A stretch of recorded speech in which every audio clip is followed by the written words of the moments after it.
खुलुमबाय बे बड'लेण्ड इंखं टेलिभिजन दिनैनि रादाबखौ फरायदों आं प्रनय दैमारि दिनैनि गाहाय रादाबाव दङ बड'लेण्डनि जौगालु बिथांखिखौ जिल्ला बेंगिरि आरो महकुमा बेंगिरिमोनासो मावफुंसिगोन गावजों गाव गोरोबनो रोङैयानो दिल्ली दरबाराव सासेबो बर' एमपि थाहैनो हायैनि जाहोन बुंदों थरेन बर' बारग' इन्दिबि सोद्रोमाफोरनो सुंथानाय होनायनि थाखाय 160 कोटि रां थिसनबाय आसाम सोरखारा देग्लायनिफ्राय असम रत्न असम विभूषण असम भूषण आरो असम श्री बान्था होसिगोन जानो गोनां कार्बि गोजोन गोरोबथाखौ बड'लेण्डनिफ्राय बरायदों कर'नानि थामथि दोहौआ भारतआव बांसिन खहा खालामगोन हुनि ICMRआ भारतखौ सांग्रांथि हरदों कभिडनि थामथि दोहौनि थाखाय थियारि आसामनि सावस्रि बिफाना आसाम सोरखारा माइक्र'फाइनान्सनि लनखौ रेहाय होनो थांखि लाबाय बोसोरनि गिबि दैबानायाव आसाम नाङै 30,000नि बांसिन सुबुंफोरा भुगिनांदों PM मोदीआ नोगोरारिफोरनि थाखाय मोननै मोजां खौरां फोसावदों सोनाब बेंगलाव सारअन्थाइ गावनायजों सा 24 जिउ खहा केमिकेल फेक्टरियाव अर नांनायजों सा 19 जिउ खहा दानिया दङ आबुं रादाब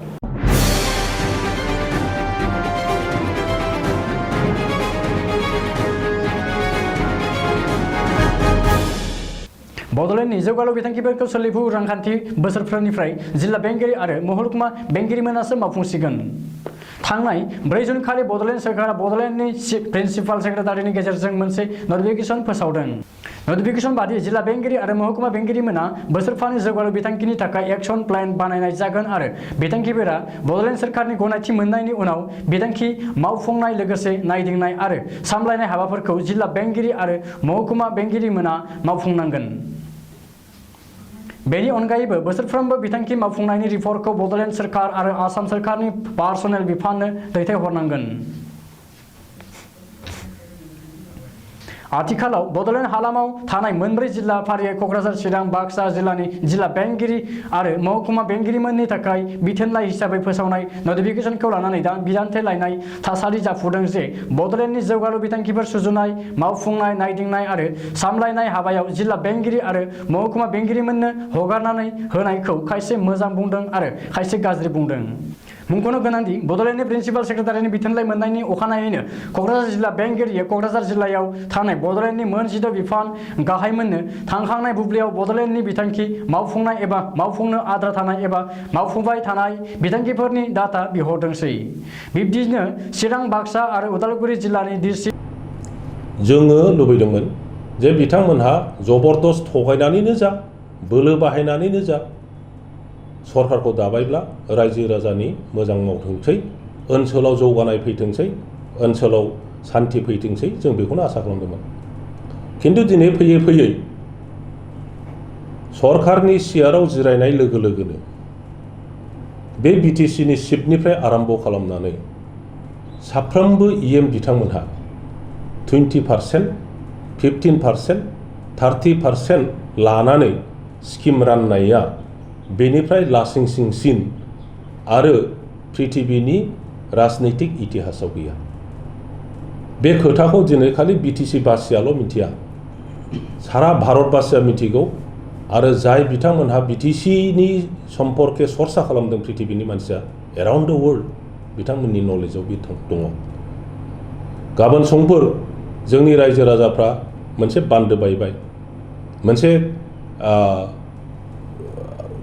लामा बानायनांगौ रायजो राजाफ्रा बिफैयोब्ला बेवहायबो जुदि 20% होग्रोनांगौ 30% होग्रोनांगौ नङाब्ला लामाया जाया बेनिफ्राय आनफर्चुनेटलि बुस्थु मा जाबावनांगौ आरो SDO मोननाबो गावसोरनि जिल्ला एबा महकुमा बेन्दोङाव मावफुंनाय लोगोसे मावफुंखांनाय बिथांखिफोरनि डाटा बुथुमनो लादोंसै होननानै सुलुङाव मिथिनो हानाय जादों बे बिथिंखौ लानानै आथिखालाव बड'लेण्ड हालामाव उसुखुथु जाफुनाय नुदों गोबांसाया गाहाम मोननाय फोरमायदों आरो खायसेया खुद्रिदों BTCनि आगु लेङाइ गाहाय लोगोसे BPR दोलोनि दैदेनगिरि खाम्फा बरगयारिया बड'लेण्ड सोरखारखौ गोख्रोङै सोंखारिनाय होदों दिनै क'क्राझारनि बड'फा नोगोराव थानाय गावनि न'आव मोनसे खौरांगिरि मोनसे मेल बानजायो आरो गावनि खुद्रिनाय फोरमायो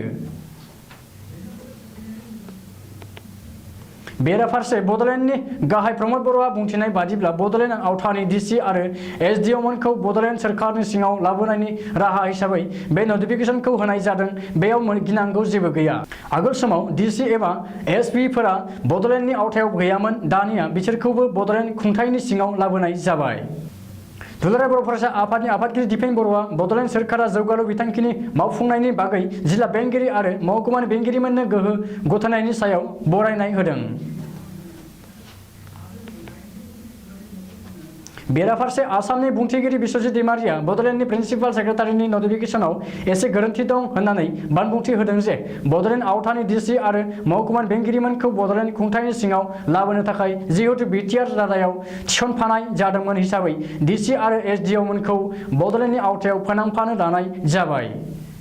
बबेखानि बिथाङा बुङो दि आथिखालनि बड'लेण्डनि प्रिन्सिपाल सेक्रेटारिया गोदान हिसाबै नटिफिकेसन फोसावनायाव गोरोन्थि खालामदों। माने बिटिसिनि सिङावसो थांदों डिसिआ। डिसिनि सिङाव बिटिसिआ थाङाखै। नाथाय बेवहाय जिहेतु मनिटरिं होननाय वार्ड होदों, एक्चुअलि नायसिगोन होनदों। लिरनाया भुल जादों आरो हयथ' गोदान प्रिन्सिपाला कनसेप्टखौ बारा बुजियाखै। दाख्लैसो आं चिफ मिनिस्टारजोंबो बे खोथाखौ लानानै लोगो लोगो रायलायबाय जे बे मोनसे रं मेसेज थांगोन। नटिफिकेसनाव थानाय सुपारभिजन आरो मनिटरिंनि सोदोबखौ दिखांनानै लाफिननांगौनि सायाव बिथाङा बानबुंथि होयो। ओजोंहाय बड'लेण्डनि जौगालु बिथांखिखौ जिल्ला बेंगिरि आरो महकुमा बेंगिरिमोननो हगारनानै होनायनि सायाव खुद्रिदों बिटिसिनि आगु लेङाइ गाहाय खाम्फा बरगयारी। आगु लेङाइ गाहाय बरगयारीया बानबुंथिनाय बादियैब्ला बड'लेण्डनि जौगालु बिथांखिखौ डिसि एबा एसडिअ मोननोसो बिबान हगारनानै होनाया बड'लेण्डनि गोहोखौ खोमानानै लानाय। भारत संबिजितनि 6थि सिडिउलनि गेजेरजों जौगाफुनाय बड'लेण्डनि इयुनखौ आन्दायहोनायनि लामा होननाबो बड'लेण्डनि आगु लेङाइ गाहाय प्रमद बर' दैदेननाय सोरखारखौ सोंखारिनाय होयो। 1957 मायथाइनिफ्रायनो दिल्ली दरबाराव लांना जाबोफेरै बर'नि राजखान्थियाव सोलिफु बोसोर 2021 आव लांना जानो थांनायाव बर' थुनलाइ आफादनि गागि आफादगिरि धरेन बर'आ दुखु फोरमायनानै बुंदों दि आथिखालाव बर' माहारियाव मैखोमै मोननै बिपिएफ राजखान्थि हान्जा आरो इउपिपिएल हान्जानि गावजों गाव गोरोबलायै आरो बर'नि भटखौ सोखावलायनायावनो बे खाबुआ फैगासिनो दङ। मानोना आथिखालाव आसाम विधान सभानि मासिगिरि एबा बुंथिगिरि रायजो सभा मासियाव आगुनि बारग' गिबि मन्थ्रि आरो आथिखालनि एमएलए सर्बानन्द सन'वालखौसो रायजो सभायाव दैथायहरनो थाखाय आसाम प्रदेश बिजेपि दोलोजों लोगोसे बे खौरांखौ बावैसो सिगाङाव गिबि मन्थ्रि डक्टर हेमन्त बिश्व शर्माया रोखायै फोरमायखाबाय। बेखायनो आथिखालाव फैबाय थानाय समफोराव बर'नि थाखाय सानग्रा एबा खामानि मावग्रा दिल्लीनि मोन्नैबो सदनाव मासि आवग्रिनो हायैया जोबोद दुखुनांथाव होननानै धरेन बर'आ बुंदों। बेनि अनगायैबो दुलाराय बर' फरायसा आफादनि आफादगिरि दिपेन बर'आबो बुंदों दि दिल्लीनि सा 445 सोद्रोमा थानाय लकसभा आरो सा 250 सोद्रोमानि रायजो सभायाव सासेबो बर' एमपि थानाया गोनांथि दङ। बे खाबुआवनो बिपिएफनि एमएलए दुर्गादास बर'आ बुंदों दि आथिखालाव दिल्लीनि मोन्नैबो सदनाव बर' रावखौ बाहायनो हानायनि खाबु दंसै आरो राव सोलायग्रा इन्टारप्रेटर्स दंसै आरो नाथाय बै सदनाव बर' राव बुंग्रा रावबो एमपि सौहैनो हायैया बर' हारिनि थाखाय जोबोद दुखुनांथाव। बे बिथिङाव बर' रायग्रा जथुमनि आफादगिरि राजेन बसुमतारिया बेयो मोनसे जारिमिनारि जानानै थासिगोन होननानै सिगाङावनो गावनि दुखु मोननायखौ फोरमायदों। आथिखालाव बर'नि गोबां सानसुमैफोरा बे बिथिङाव जोबोद दुखु मोननाय फोरमायदों।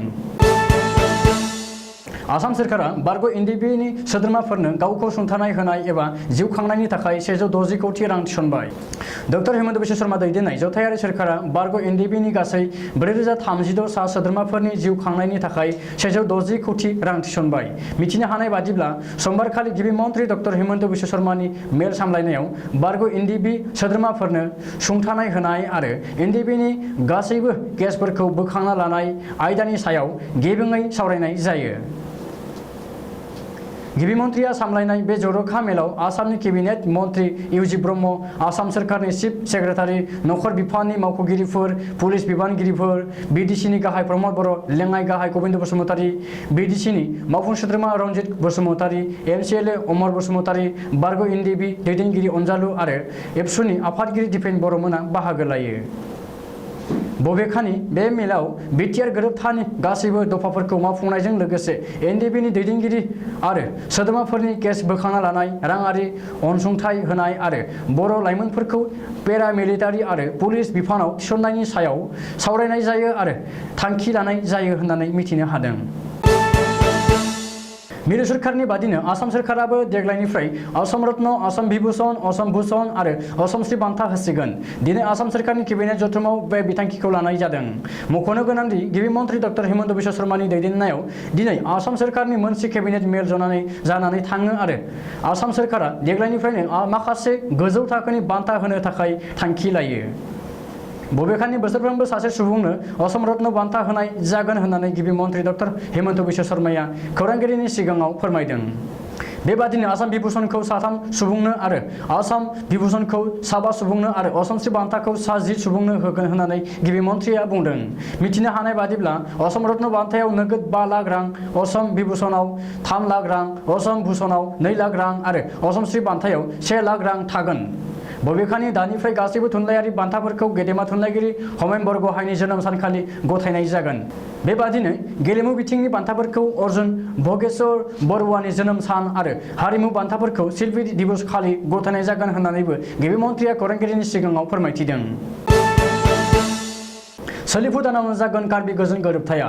कार्बि हारिनि थिउरिया आफादफोर, आसाम सोरखार आरो मिरु सोरखारनि गेजेराव कार्बि गोजोन गोरोबथाया सोलिफु दानावनो जागोन होननानै सिगाङावनो फोसावखादों आसामनि गिबि मन्त्रि डक्टर हिमन्त बिश्व शर्माया। मख'नो गोनांदि सोलिफु दानावनो जानो गोनां कार्बि गोजोन गोरोबथाखौ बरायदों आरो हाजो ओनसोलावबो समान जौगाखांनाय फैगोन होननानै बुंदों बिटिआर गोरोबथानि सागानगिरि बारग' एनडिपिनि आफादगिरि बिटिआरनि लेङाइ गाहाय आरो इउपिपिएल दोलोनि एमएलए गबिन्द चन्द्र बसुमतारिया।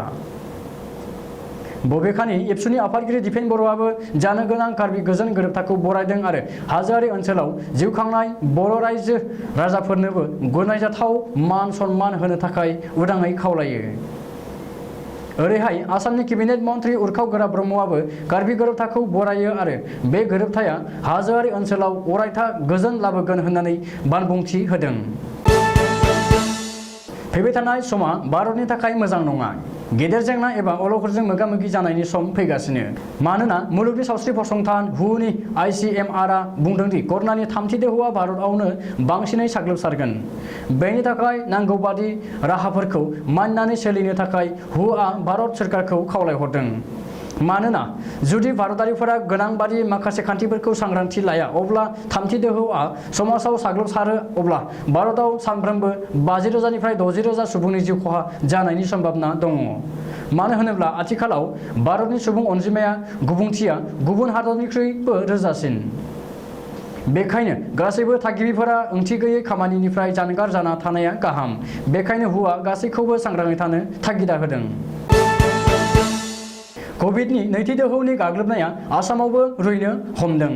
नाथाय खैफोदनिफ्राय दासिमबो उदां नङा।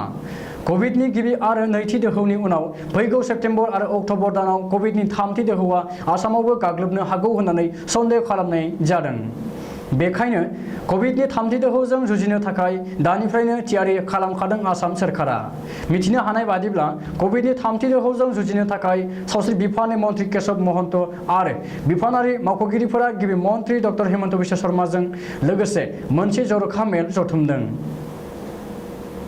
बे जर'खा मेलाव कभिडनि 3थि दोहौजों जुजिनायाव बेरामिनो गोनां जानाय मुवा बेसाद आरो आइजेंफोरजों लोगोसे बबे देहा फाहामसालियाव बेसेबां अक्सिजेन, बेसेबां बेड दं आरो मा गोनां जागोन बेफोरनि बागै गुवारै सावरायनाय जायो।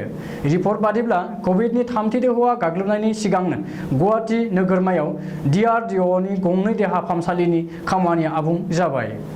GMCHनि पार्किंआव बानायनाय देहा फाहामसालियाबो आबुं जाबाय। नाथाय सुरुसजायनि खामानिया सोलिगासिनो दं आरो 10 जुन खालि सुरुसजायनि देहा फाहामसालिखौ कभिड बेरामिफोरनि थाखाय खुलिना होनाय जागोन। ओरैहाय आसामाव कभिड भेक्सिननि आंखालखौ थाबैनो सुफुंगोन होननानै बुंदों सावस्रि मन्त्रि केशव महन्तआ।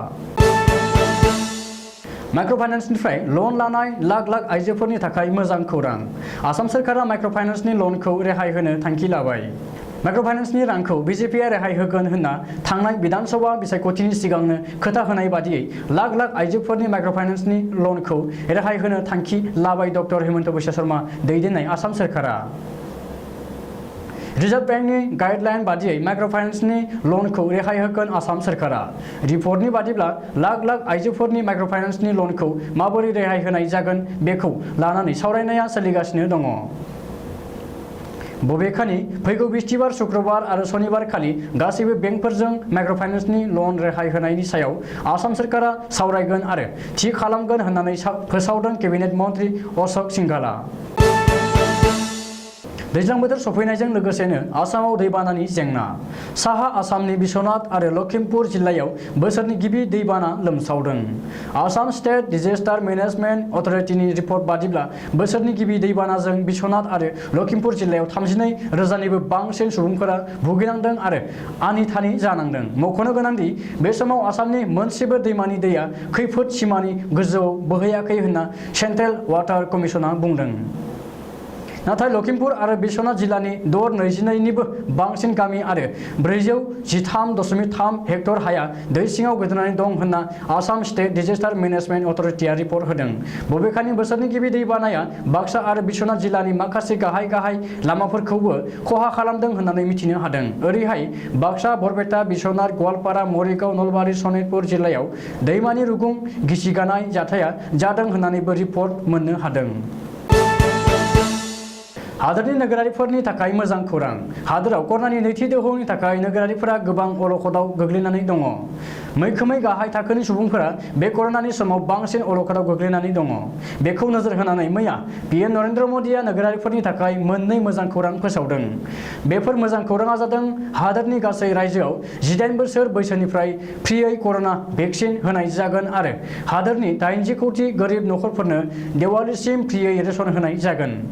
PM बिथाङा बुंदों दि बेखौ सप्ता मोननैयावनो मिरु सोरखारा रायजो सोरखारजों सावरायलायनानै थाबैनो गाइडलाइनखौ बानायगोन। PM बिथाङा बुंबावदों दि फैगौ 21 जुननिफ्रायनो हादोरनि रायजोफोराव गासै 18 दाजाब सुबुंफोरनो फ्रि भेक्सिन होनाय जागोन। मख'नो गोनांदि जायफोर सुबुंफोरा सोरखारि हस्पिटालाव कभिड भेक्सिन लानो गोसो गैया बिसोरनि थाखायबो राहा खालामनाय जादों। बिसोर बादि सुबुङा बे सोरखारि हस्पिटालफोराव थांनानै कभिड भेक्सिनखौ 150 राङावनो लानो हागोन। मानोना मिरु सोरखारा फोरमायदों दि बे सोरखारि हस्पिटालफोरा मोनसे कभिड भेक्सिननि बेसेनखौ 150 रांनि गोबां लानो मोननाय नङा। बबेखानि बेखौ रायजो सोरखारनि आखायाव हगारना होनाय जागोन। सोनाब बेंगलाव सारअन्थाइ गावनायजों सा 20 सुबुंनि जिउ खहा जादों। रिपर्टनि फोरमायनाय बादिब्ला बे जाथाया थांनाय समबाराव जायो। मख'नो गोनांदि बे सारअन्थाइ गावनायाव सोनाब बेंगलनि हुगलियाव सा 11, मुर्शिदाबादआव सा 9, बानकुरायाव सा 2, सानजा मिदनापुराव सा 2 आरो सोनाब मिदनापुराव सा 2 सुबुंनि जिउ खहा जायो। बे खौरांखौ मोननानै PM मदि आरो नखर मन्त्रि अमित शाहया सोमोनांनाय फोरमायदों। लोगोसे बैसो थैनाय नखरनो 2 लाख रां होगोन आरो जोखोम जानाय नखरनो 50,000 रां होगोन होननानै फोरमायनाय जादों। पुनेनि गंसे केमिकेल फेक्टरियाव अर नांनायजों फेक्टरियाव खामानि मावग्रा सा 18 सुबुंनि जिउ खहा जादों। सुलुंनिफ्राय मिन्थिनानै मोननाय बादिब्ला बे गिथाव जाथाया मैया बेलासिनि खमैबो 3.45 मिनिटआव जायो। रिपर्टनि फोरमायनाय बादिब्ला जिउ खहा जानायनि गेजेराव सा 15खौ आइजो होनना बुंनाय जादों। लोगोसेनो 2 सुबुङा गोब्राबै जोखोम जादों आरो माखासे गोमानानै दं होनना मिथिना मोननाय जादों। दिनैनि रादाबा एसेनोसै। गोजोन्थों।